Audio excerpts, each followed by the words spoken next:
Morning. So, as you've heard, we're talking about spirituality and popular music, challenging predictions that we are trapped in an age of disenchantment. I want to, in the next few minutes, spend time in the following three areas. First of all, I want to use as a launch pad John Lennon's Imagine as a point of conversation, and suggest, secondly, that amongst many other examples, gospel stylization in popular music kind of complicates the suggestions that John Lennon was putting forward in his song. And then thirdly, I want to look at some of the implications of that in popular culture today. So without further ado, a little context, thinking about the time that John Lennon's Imagine came out, which is 1971. Very tense time in the Western imagination, a number of things happening, such as the Vietnam Wars are well underway. Second World War is still within public consciousness. Many people still remember that. Nearer to home, Northern Ireland in August of 1971 experiences some of the worst violence that it had for some time. A number of political figures as well seen assassinated, not least Martin Luther King. So these things are certainly swimming around in the air in people's public consciousness as John Lennon pens these words, not least as well thinking about two countries, USA and the UK, both of which are basically at that time still steeped in basically Christianity to a degree, so recognizing themselves as basically Christian countries. And John Lennon pens these words, actually moving from the UK to the USA during that time, so there's that kind of connection between the two countries. Produced this song in both New York and London.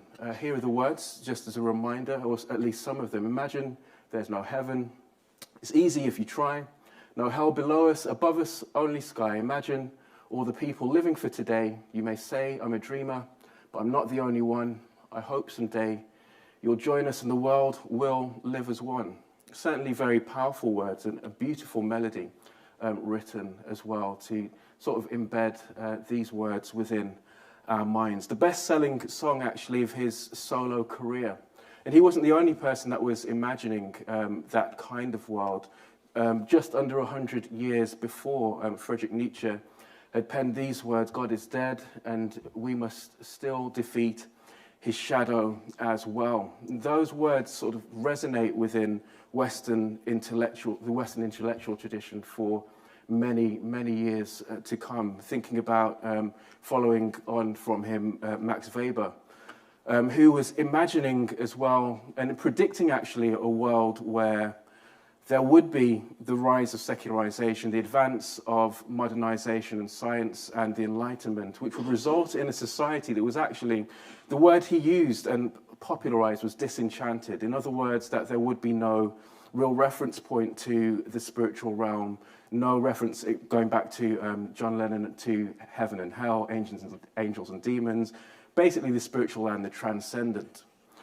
But the UK census data recently has shown us that less than half the population now describe themselves as Christians. So of course there's been some significant shifts definitely within this country, but sociologists are also telling us that that's not necessarily the whole story, that people are still interested both in religion, not so much necessarily in organized religion, but also in spirituality. So what we end up with, at least in the UK, is less so a completely secular society and one more so which is pluralistic in its existence. To use the words of Peter Berger, a social situation in which people with many different ethnicities and worldviews and moralities live together and cognitively influence each other's beliefs. I mean, we need look no further than the current Prime Minister, for example, of that, someone who is a practicing Hindu, amongst, living sort of in a lineage of Prime Ministers who were actually professing at least to have some connection to cultural Christianity. So, Kind of in conversation then with John Lennon's song, I'm suggesting, again, amongst many other examples, that gospel stylization showing up in pop complicates that conversation somewhat. I want to go back again to the early 1970s and look at this release from Aretha Franklin, which only comes out a year after John Lennon's Imagine. Of course, she's foregrounding Amazing Grace, a song written by John Newton in the late 1700s. And the album is actually full of a number of African-American gospel songs. But I think what's so important as well is that it's the best-selling live album of her career, and also the best-selling live gospel album of all time.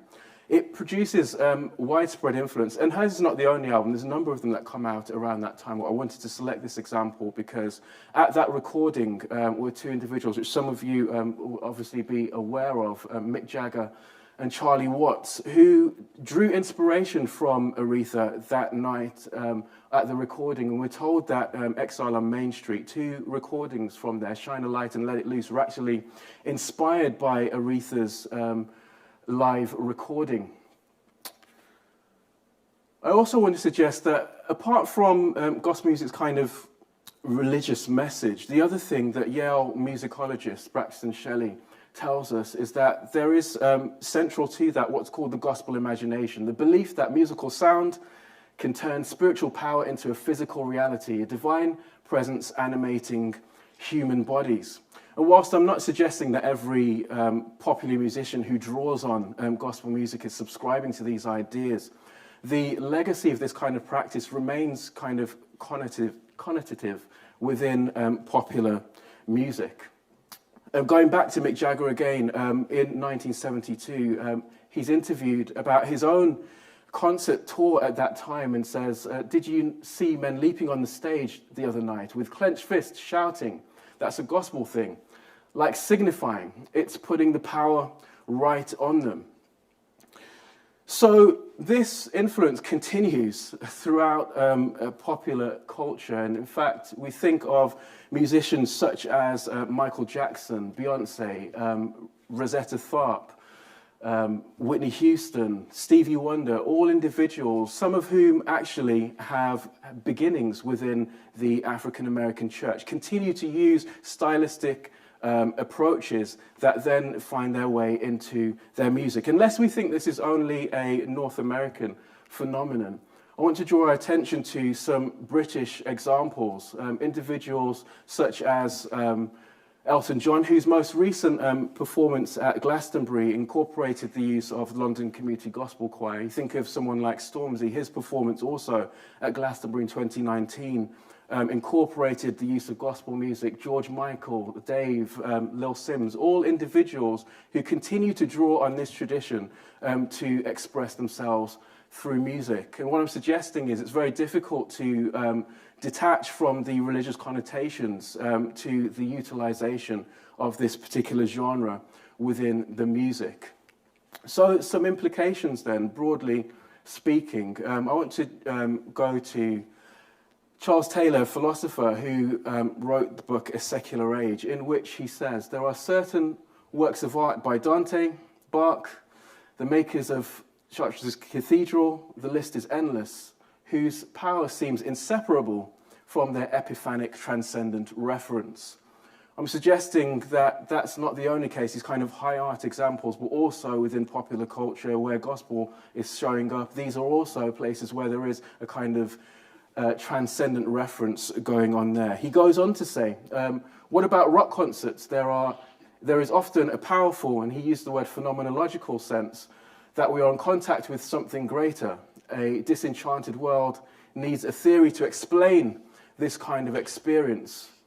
So I'm suggesting really that the extracting of the gospel choir, the Hammond organ, and these sort of techniques and aesthetics remain spiritually suggestive within popular music. And not only this, that perhaps just drawing our minds back again to John Lennon, he probably couldn't have envisaged 50 years later from that time popular culture still being so saturated with religion and spirituality, which speaks to the ongoing interest in those areas. Thank you very much for listening.